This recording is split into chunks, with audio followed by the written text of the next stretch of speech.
this morning, and this is with regards to actor Shilpa Shetty, her husband Raj Kundra, and another individual. All of them have been booked in a case for allegedly cheating a businessman of 60 crore rupees. So this is a fresh case. The Mumbai police officials have said that this is a complaint that was filed by a businessman who identifies as Deepak Kothari. This businessman has alleged that the two in collusion defrauded him of 60 crore rupees. As per the complainant in the case, he had given this money to them between the years 2015 and 2023 under the pretext of expanding business, but he claims that this money that he had given for business expansion was spent on personal expenses. And this case has been handed over to the Economic Offences Wing for investigation. So my colleague Rucha is going to join us on the phone line to get us more details. Okay, Rucha is with us and she's joining us live. Rucha, another case involving Raj Kundra.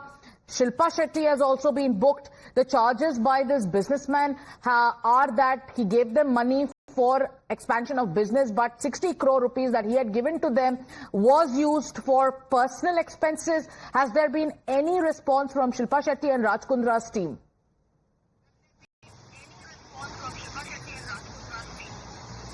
Well, this is not the first time that the Kundra couple is in controversy, and this time it is alleged that they have scammed a person named Deepak Kothari, who is the director of a financial company, of 60.4 crore rupees, and he also has registered the case with the Juhu police station in this matter.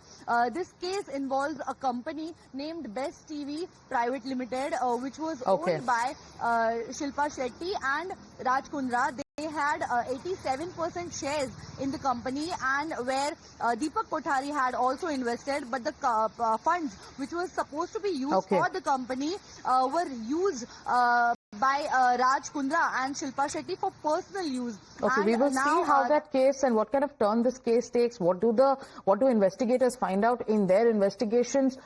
Interject